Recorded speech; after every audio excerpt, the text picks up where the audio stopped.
ஏண்டா மாமா வேலை பார்க்குற நீ எல்லாம் எம்எல்ஏ ஆகணும் எம்பி ஆகணும்னு ஆசைப்படுவ? மாமா, நான் எலெக்ஷன்ல நிக்க போறேன் மாமா. என்னது எலெக்ஷன் நிக்க போறியா? என்ன மாப்ள திடீர்னு சொல்ற? ஆமா மாமா,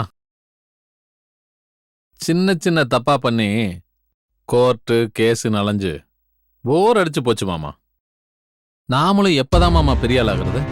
நாம எலெக்ஷன்ல ஜெயிக்கிறதுக்கு பணம் வேணும். என்ன வேணாலும் பண்ண, எவன வேணாலும் தூக்கு. நாம எலெக்ஷன்ல ஜெயிக்கணும் மாமா. பணம் தானே, ரெடி பண்ணிடுவோம். டேய், நாளைக்கு ஒரு 100 பேரை ரெடி பண்ணு. நேரா சத்திரப்பட்டி சாய ஃபேக்டரிக்கு போக சொல்லு. நாளையில இருந்து ஃபேக்டரி ஸ்ட்ரைக்கு. யோ, நீ நடத்துற சாய ஃபேக்டரினால 3 லட்சம் பேர் வாழ்ற இந்த பூமியில புல்லு பூண்டு கூட முளைக்கிறது இல்ல. ரூல்ஸ மீறி கெமிக்கலை அதிகமா யூஸ் பண்றியாமே. ஆமா, அதுக்கு என்ன? நாளைக்கு உன் சாய ஃபேக்டரிக்கு தீர்ப்பு எழுத போறேன். ஜட்ஜ்மெண்ட் ஒன்ன மாதிரி துரோகி கிட்ட இருந்து என் மக்களை காப்பாத்துறதுதான் என் முதல் வேலை.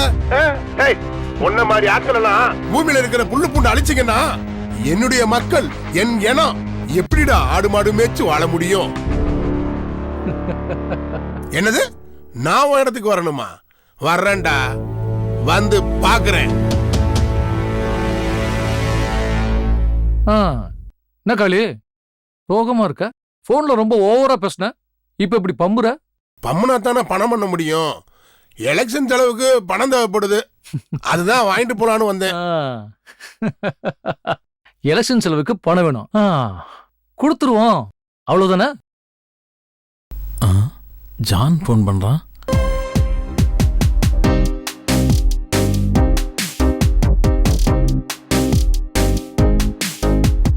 ஜான் ராஜநாயகத்துக்கு எதுக்கு போன் பண்றான்? என்னவா இருக்கும்னு நம்மளே எடுத்து பேசுவோம். ஹலோ. ஹலோ ராஜநாயகம். நான் ராஜநாயகம். எலெக்ஷன்ல நிக்கிற போல இருக்கு. எலெக்ஷன்ல நம்ம நிக்க போறோம், ராஜநாயகம் நிக்க போறாங்கறா.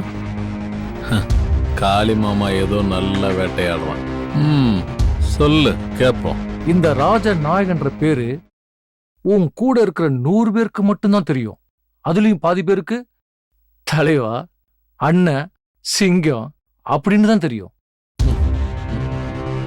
உன் தொகுதியில ஓட்டு போட தகுதியுள்ளவன் 2 லட்சம் பேர், ஓட்டு போடுறவன் 1.5 லட்சம் பேர். இதுல 75,001 ஓட்டு வாங்கினாதான் நீ ஜெயிக்க முடியும். ராஜநாயகம், பப்ளிசிட்டி ரொம்ப முக்கியம். தெருவுல போஸ்ட் ஓட்டுறதும் பேப்பர்ல அட்வர்டைஸ்மெண்ட் கொடுத்தா மட்டும் பத்தாது. சோசியல் மீடியா ரொம்ப பவர்ஃபுல். அதுல நீ பிரபலம் ஆனாதான் ஒவ்வொருத்தன் செல்போன்லயும் உன் பேர் இருக்கும், ஒவ்வொருத்தன் வீட்டுக்குள்ளேயும் நீ போவ. நாங்க புகுறாத இடமே கிடையாது, நீ என்ன புதுசா சொல்ற? ஒருத்தனோட மண்டைய நீ கழுவுனா அவனை விட மிக சிறந்த அடிமை இந்த உலகத்திலேயே இல்ல. அதுவும் தினம் தினம் ஒரு கதைய சொல்லணும், நம்புற மாதிரியே சொல்லணும். பொய்ய திருப்பி திருப்பி திருப்பி சொன்னா அது பொய்ன்னு ஜென்மத்துக்கு இனி எவனாலையும் நிரூபிக்கவே முடியாது.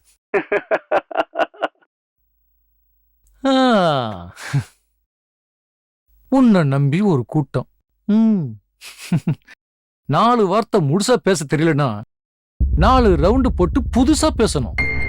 தப்பா பேசிட்டு 4 நாள் தலைமறைவா இருந்தா கூட அந்த 4 நாள் மீடியா எல்லாம் உன்னை பத்தி மட்டுமே பேசணும். உன்னை பார்த்து யாராவது கேள்வி கேட்டானா அவனை நீ துரோகி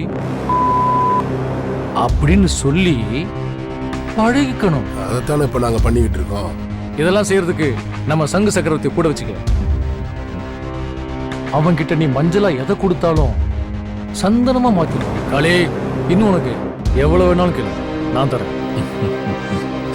3000 பேர் வாழ்றதுக்காக 30,000 பேர் என்ன 30 லட்சம் பேரை கூட காவு கொடுப்போம்.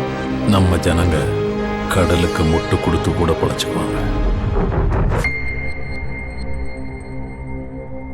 நீ எல்லாம் ஒரு ஆளு, அதெல்லாம் உண்மை நம்புறதுக்கு ஒரு கூட்டம்.